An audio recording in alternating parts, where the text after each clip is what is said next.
अफगानिस्तान की राजधानी काबुल से लोगों को निकाले जाने के दौरान एयरपोर्ट के पास एक के बाद एक 3 धमाके हुए। न्यूज 18 के आदित्य राज कॉल की खबर है कि इस आतंकी हमले में अब तक 60 लोगों की मौत हो गई है और 200 से ज्यादा लोग घायल हैं। मारे गए 13 लोगों में 13 अमेरिकी सैनिक भी शामिल हैं। इतना ही नहीं, 15 अमेरिकी सैनिक भी बुरी तरह घायल हुए हैं। बताया गया कि पहला धमाका काबुल एयरपोर्ट के एवे गेट के पास उस वक्त हुआ जब वहां लोगों की भारी भीड़ जमा थी। तभी जोरदार धमाके से वहां सब कुछ दहल गया। हर तरफ धुएं का गुबार छा गया। लोगों के चीखने चिल्लाने की आवाजें आने लगी। इतना ही नहीं, इसके बाद गोलियों की आवाज से पूरा इलाका थर्रा उठा। तस्वीरें हम आपको दिखा रहे हैं कि किस तरह से वहां अफरा तफरी का माहौल बन गया। इसके कुछ देर बाद दूसरा धमाका बैरन होटल के बाहर हुआ, जिससे वहां अफरा तफरी मच गई और देखते ही देखते वहां हर तरफ दहशत का माहौल हो गया और लोग इधर उधर भागने लगे। इन 2 धमाकों में घायल हुए लोगों को फौरन अस्पताल पहुंचाया गया, लेकिन इसके कुछ ही देर बाद वहां एयरपोर्ट के पास ही तीसरा धमाका हुआ। इन तीनों धमाकों की जिम्मेदारी आतंकी संगठन ISIS ने ली है। एक दिन पहले ही काबुल में अमेरिकी दूतावास ने एडवाइजरी जारी कर एयरपोर्ट के इसी हिस्से में हमले की चेतावनी दी थी। इस आतंकी हमले के बाद अमेरिका ने अपने नागरिकों से हर वक्त सतर्क रहने और भीड़ भाड़ वाली जगहों पर जाने से बचने की अपील की है।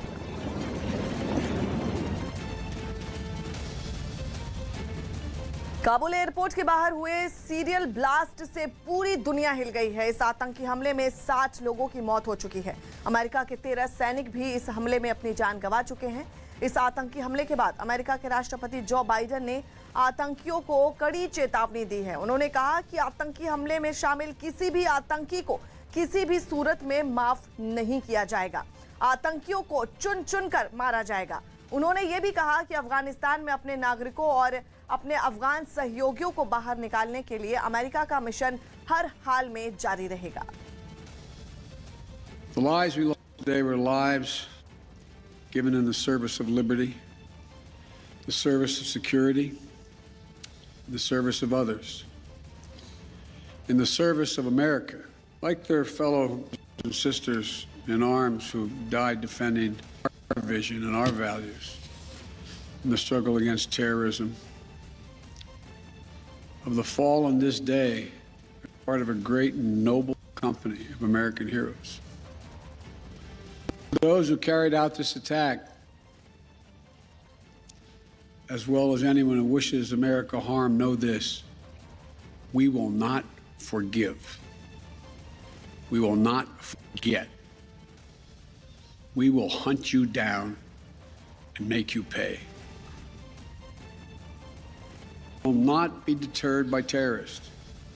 We will not let them stop our mission. We will continue the evacuation. I also ordered my commanders to develop operational plans to strike ISIS-K assets, leadership, and facilities. We will respond with force and precision at our time, at the place we choose, in the moment of our choosing. Here's what you need to know. These ISIS terrorists will not win. We will rescue the Americans in there. We will get our Afghan allies out. And our mission will go on. America will not be intimidated. And I have the utmost confidence in our brave service members who continue to execute this mission with courage and honor to save lives and get Americans, our partners, our Afghan allies out of Afghanistan. Kabul airport पर हुए इस आतंकी हमले के बाद वहां कोहराम मचा है। हर तरफ अफरा तफरी का माहौल है। कई लोग जिंदगी और मौत के बीच झूल रहे हैं। इसी से जुड़ी 5 तस्वीरें आपके सामने हैं। पहली तस्वीर काबुल एयरपोर्ट की है, जहां एक के बाद एक 3 धमाके हुए। दूसरी तस्वीर जो आप देख रहे हैं, उसमें धमाकों की वजह से एयरपोर्ट पर धूल और धुआं उठता हुआ दिखाई दे रहा है। जबकि तीसरी तस्वीर उन लोगों की है जिन्होंने इस आतंकी हमले में अपनी जान गंवा दी। तो वहीं चौथी तस्वीर धमाके के बाद मची अफरा तफरी को बयां कर रही है। और 5वीं तस्वीर में आप देख सकते हैं कि किस तरह आतंकी हमले में घायल लोगों को एम्बुलेंस की मदद से अस्पताल ले जाया जा रहा है। इस आतंकी हमले में काबुल एयरपोर्ट की सुरक्षा में मौजूद अमेरिकी सेना के जवानों की भी जानें गई हैं।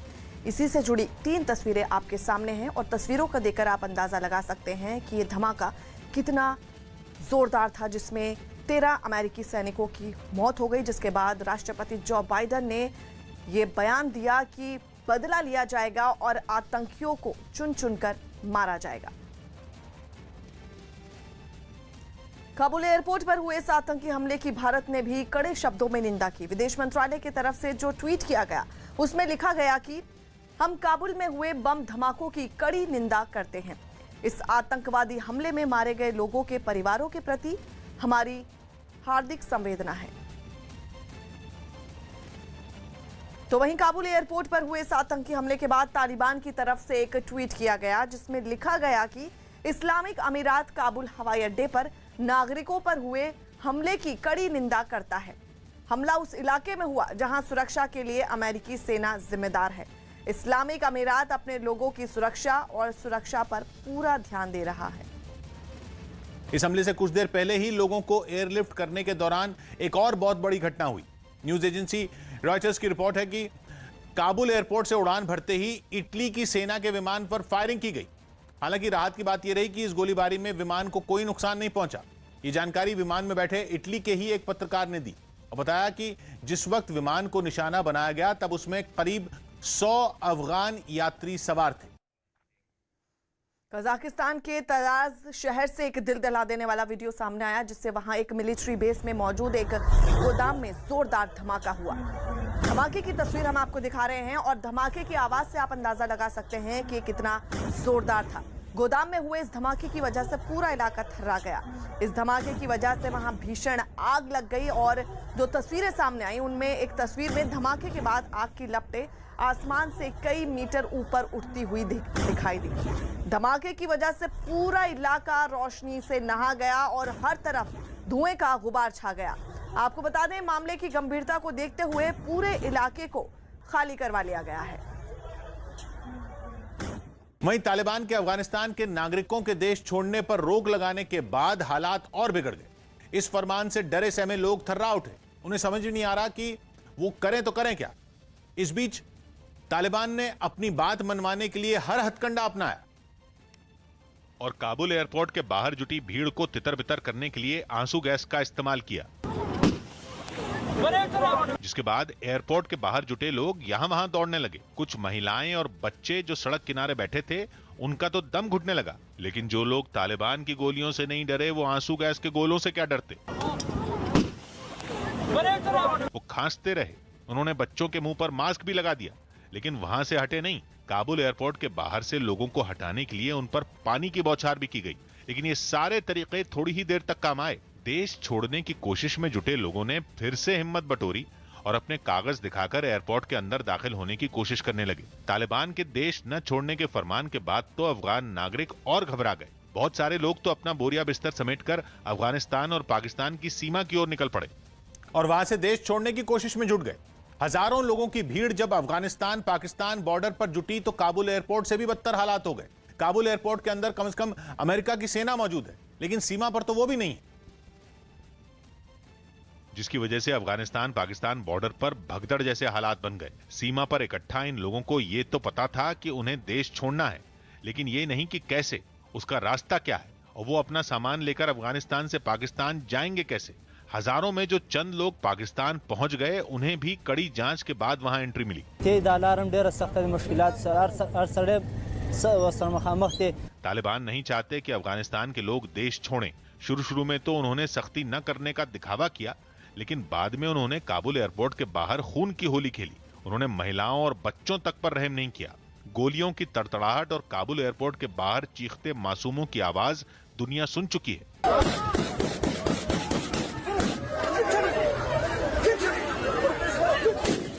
लेकिन अब वो महिलाओं का विश्वास जीतना चाहते हैं। न्यूज 18 से बातचीत में तालिबान के प्रवक्ता ने उनके राज में महिलाओं को शिक्षा पाने और काम करने की आजादी देने का भरोसा दिया। Women not allowed to come to work. Women were given to understand in Ghazni they were beaten up for wearing jeans. Don't you see this as a major concern? The women can have access to education and to work while they are observing hijab. Taliban ने वादा तो कर दिया, लेकिन उन पर भरोसा करना मुश्किल है। 20 साल पहले हो या अब, तालिबान के लड़ाके लोगों से ऐसे पेश आते हैं जैसे वो इंसान नहीं बल्कि जानवर हैं। यही वजह है कि लोग अपना देश छोड़कर जाने के लिए जान पर खेल रहे हैं। मैसूरू गैंगरेप मामले पर राजनीति शुरू हो गई। मैसूरू गैंगरेप मामले पर कर्नाटक की सियासत गर्मा गई। आरोप है कि 2 दिन पहले वहां एमबीए की एक छात्रा का अपहरण कर गैंगरेप किया गया। इस घटना के बाद कांग्रेस ने कानून व्यवस्था पर सवाल उठाते हुए कर्नाटक सरकार के खिलाफ मोर्चा खोल दिया। Shame on government. They have succeeded in converting Karnataka into UP model. मामले ने जब तूल पकड़ा तो खुद मुख्यमंत्री बसवराज बोम्मई सामने आए और उन्होंने आरोपियों के खिलाफ सख्त कार्रवाई का भरोसा दिया।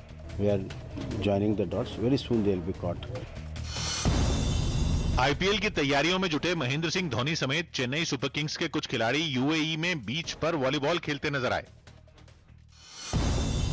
हरियाणा में 1 सितंबर से 4वीं और 5वीं क्लास के लिए भी स्कूल खुल जाएंगे। यूपी के कानपुर में एक मकान की छत गिर गई, जिसमें दबकर एक महिला और उसके 2 बच्चों की मौत हो गई। इसमें पति पत्नी और उनकी बेटी 7 साल की और 3 साल का बेटा मलबे के नीचे दब गए। अमृतसर पुलिस ने 16 करोड़ रुपए की ड्रग्स की एक बड़ी खेप पकड़ी। ये ड्रग्स जम्मू कश्मीर से पंजाब के अमृतसर लाए जा रहे थे। अफगानिस्तान में तालिबान के वर्चस्व के बाद अब बर्बरता की तस्वीरें सामने आ रही हैं। काबुल एयरपोर्ट पर स्थानीय लोगों पर आंसू गैस के गोले दागे जाने के साथ ही विदेशी नागरिकों की भी पिटाई होने लगी है। काबुल एयरपोर्ट पर ऑस्ट्रेलिया के एक नागरिक को बुरी तरह पीटा गया। इसके बाद कई देशों ने अपने नागरिकों को काबुल एयरपोर्ट से दूर रहने को कहा है। स्थानीय लोगों का दावा है कि जब से तालिबान लौटे हैं तब से काबुल एयरपोर्ट पर कम से कम 25 लोगों की हत्या हो चुकी है। दावा करे, नकाब के पीछे उसका वही चेहरा छुपा है जो 20 साल पहले था। काबुल एयरपोर्ट पर हजारों लोगों की भीड़ को निशाना बनाकर दागे गए आंसू गैस के गोले, AK-47 की गोलियां, आग और धुआं इसकी वानगी भर है। तालिबान की ज्यादती देखने वालों पर भी उनका गुस्सा फूटने लगा है। इसका शिकार तुलु न्यूज का रिपोर्टर जियारियात हुआ, जिसे न्यू काबुल में रिपोर्टिंग करते वक्त तालिबानी लड़ाकों ने पीट दिया। बताया गया कि बीच बचाव के लिए आए उसके साथी कैमरामैन की भी पिटाई की गई। यही नहीं, हुसैन बहजाद नाम के एक शख्स की पिटाई केवल इस वजह से की गई कि उसने जीन्स पैंट पहन रखी थी। पिटाई करने वाले आतंकियों ने उसके लंबे बाल भी काट डाले। एक समय ऐसा था जब अफगानिस्तान में तालिबान की बर्बरता की कहानी वहां से लौटकर आने वालों की जुबानी दुनिया सुनती थी। धीरे धीरे वहां की मीडिया ने तालिबान के चेहरे से नकाब हटाना शुरू किया, लेकिन तालिबान को ये रास नहीं आया और स्थानीय और विदेशी नागरिकों पर जुर्म ढाने वाले तालिबान के आतंकियों ने फिर पत्रकारों को निशाना बनाना शुरू कर दिया। सवाल उठता है कि आखिर तालिबान मीडिया से क्यों डरता है? इसकी वजह आप इन तस्वीरों में देख सकते हैं। ये काबुल एयरपोर्ट की तस्वीरें हैं, जिनमें धुंध के पीछे जो है वो इंसानों के शव हैं। तालिबान अफगानिस्तान और खासकर काबुल के हालात बेहतर होने के दावे कर रहा है और उसकी दलील है कि हालात सामान्य हैं और किसी को कोई शिकायत नहीं है। लेकिन काबुल एयरपोर्ट के बाहर मौत की वजह या तो तालिबानी आतंकियों की चली गोलियां हैं या फिर उनकी गोलीबारी की वजह से मची भगदड़। जिस तुलु न्यूज के रिपोर्टर की पिटाई का आरोप तालिबानी आतंकियों पर है, उसी न्यूज चैनल ने चश्मदीदों के हवाले से दावा किया है कि काबुल एयरपोर्ट पर अब तक 25 लोगों की मौत हो चुकी है।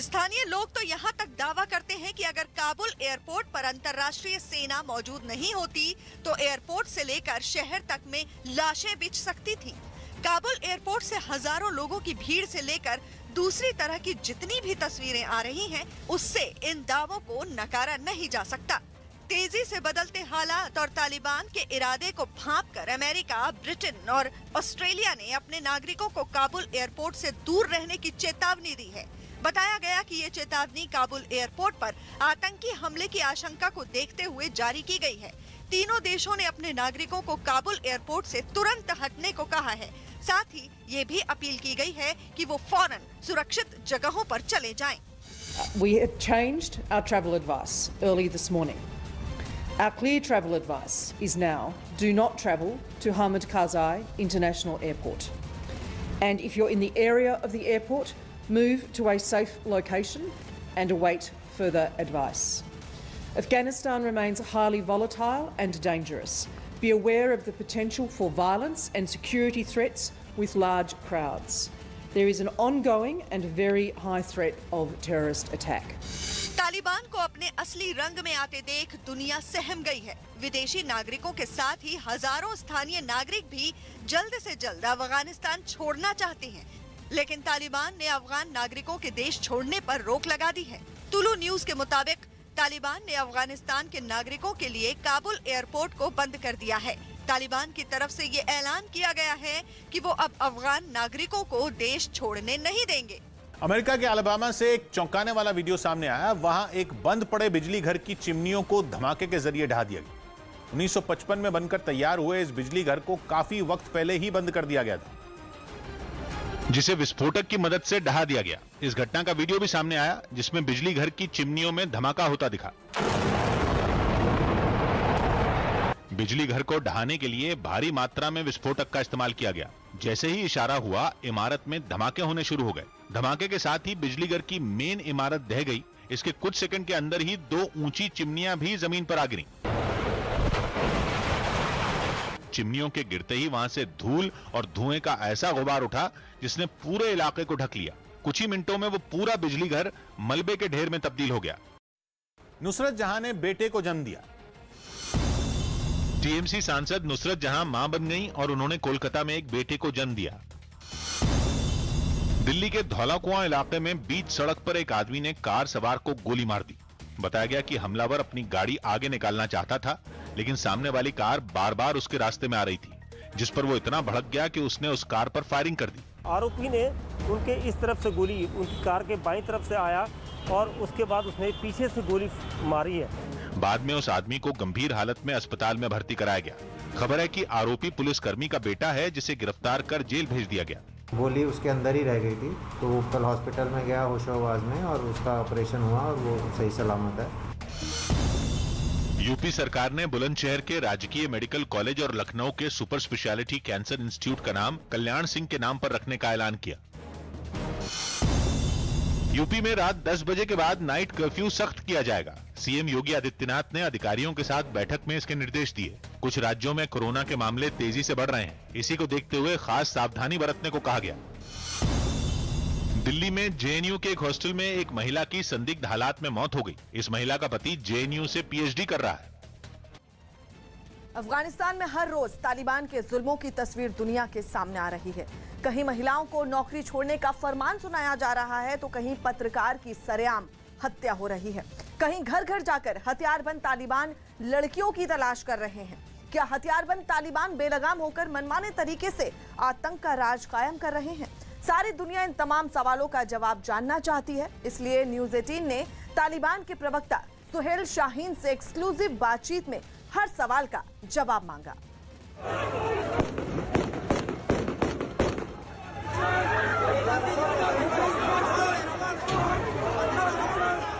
तालिबान के कुछ दिनों के राज में अफगानिस्तान खून के आंसू रो रहा है।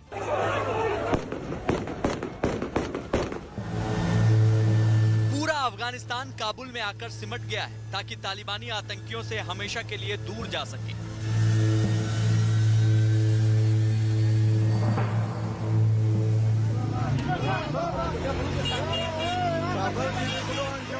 क्योंकि तालिबान ने 15 अगस्त के बाद से अब तक हर तरफ आतंक, मौत, आंसू और जुल्म ही दिए हैं।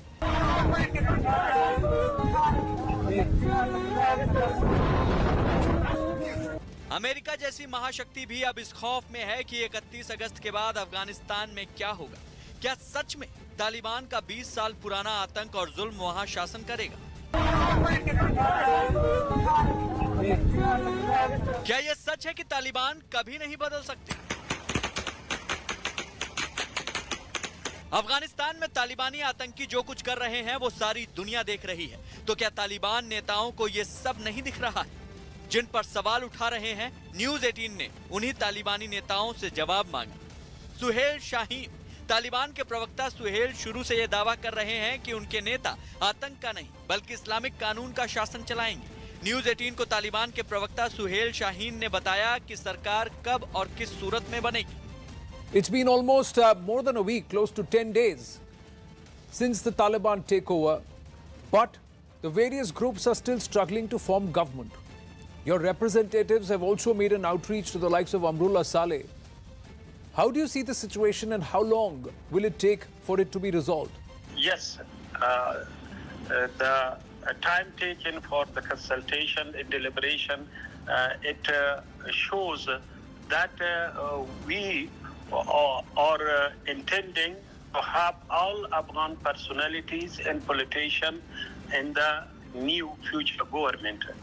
That is why we are focusing on having all Afghan persons and discussing with them about the future government. Otherwise, it was easy for us to announce new government on the first day of our entering the Kabul city. Afghanistan के बदले हुए हालात में हिंदुस्तान के अरबों रुपए के निवेश का क्या होगा? क्या तालिबान उस निवेश को अंजाम तक पहुंचाएंगे? न्यूज़ 18 ने तालिबान से इस बात का भी जवाब मांगा। From an India perspective, we as a nation over the last 2 decades have made a lot of investments, especially in developmental projects, and we've helped the people of Afghanistan right throughout, be it roads, dams, even the parliament building. How do you view India's contribution? It has been reported that the Taliban has actually stopped trade with us. Is this true? And is this going to be a permanent measure? About their project, which are good for the people of Afghanistan, which contribute to the welfare of the people of Afghanistan, development of Afghanistan, and if they are incomplete, they can complete it. But what we were complaining was that they're siding with a government which was imposed on the people of Afghanistan by occupation. So what we wanted for the last 20 years, all countries, including India, should have a relation with the people of Afghanistan. Taliban के कब्जे के साथ ही अफगानिस्तान में सबसे ज्यादा महिलाओं पर जुल्म हो रहे हैं। सारी दुनिया पूछ रही है कि क्या यही तालिबान की मंशा है या वो खुद को बदलेंगे। न्यूज़ 18 ने ये सवाल तालिबान के प्रवक्ता से पूछा और जवाब भी मिला। But one aspect, women, a key component, half the population of Afghanistan, not allowed to come to work. Women were given to understand in Ghazni, they were beaten up for wearing jeans. There have been about 17 incidences that have been reported of human rights violations. Don't you see this as a major concern? It is a temporary thing because the policy is there. The women can have access to education and to work while they're observing hijab. This jeans thing is a very small issue, maybe a personal issue. It will be sorted out very soon and easily. But the policy, the general policy is there. Women can have access to education and to work. This is the framework. So no one should worry. Taliban के प्रवक्ता सुहेल शाहीन ने news 18 से exclusive बातचीत में यह जाहिर कर दिया है कि अफगानिस्तान में महिलाओं के लिए अब पहले जैसी आज़ादी नहीं रहेगी। पिछले 20 साल में यहाँ की संस्कृति ने जो बदलाव देखे हैं वो तालिबान को बिल्कुल पसंद नहीं है। लिहाजा नई सरकार के साथ ही नए कानून और बदले हुए अफगानिस्तान की तस्वीर जल्द सामने आएगी। दक्षिण अमेरिकी देश ब्राजील में वहां के मूल निवासियों ने जमीन के अधिकार के मुद्दे पर जोरदार प्रदर्शन किया। वहां की सुप्रीम कोर्ट में ऐसे लोगों की जमीन के मालिकाना हक के मुद्दे पर अहम सुनवाई की गई, जिससे पहले ऐसे सैकड़ों लोग राजधानी ब्राजीलिया की सड़कों पर उतरे और मार्च निकाला। पारंपरिक ड्रेस पहनकर आए इन लोगों ने विरोध जताने के साथ अपनी संस्कृति का प्रदर्शन किया। कुछ लोग तो सड़क पर ही डांस करते नजर आए। इन लोगों ने सरकार पर ब्राजील के मूल निवासियों की सुरक्षा न करने का आरोप लगाया और जमीन से जुड़े अपने अधिकारों की गारंटी मांगी। इस प्रदर्शन में करीब 6000 लोग शामिल हुए, जिन्होंने 5 किलोमीटर लंबा मार्च निकाला। केंद्र सरकार ने नई ड्रोन पॉलिसी का ऐलान कर दिया। न्यूज़ 18 के अमित पांडे की रिपोर्ट है कि नए नियमों के मुताबिक हर ड्रोन को विमानों का संचालन संभालने वाले डीजीसीए की वेबसाइट पर रजिस्ट्रेशन करवाना होगा, जहां ड्रोन का इंजन नंबर, मालिक का नाम और मोबाइल नंबर के साथ दूसरी जरूरी जानकारियां भी देनी होंगी। रजिस्ट्रेशन नहीं करवाने पर उसके मालिक को ड्रोन उड़ाने की इजाजत नहीं मिलेगी। नए नियमों के तहत ड्रोन उड़ाने के लिए अब 25 के बजाय सिर्फ 5 फॉर्म ही भरने होंगे। वहीं ड्रोन के भार उठाने की सीमा को 300 किलो से बढ़ाकर 500 किलो कर दिया गया है। प्रधानमंत्री नरेंद्र मोदी ने नई ड्रोन पॉलिसी को ऐतिहासिक बताया और ट्वीट कर कहा कि इससे नई कंपनियों को फायदा होगा। वहीं नागरिक उड्डयन मंत्री ज्योतिरादित्य सिंधिया ने भी नई ड्रोन पॉलिसी की तारीफ करते हुए इसे नई क्रांति की शुरुआत बताया। जो आप टैक्सीज चाहे उबर के दूसरे कंपनियों का आप जमीन पे देखते हो, वो आप हवा में भी आने वाले समय में ड्रोन पॉलिसी के तहत ये संभव हो सकता है, इसका मुझे पूरा विश्वास है।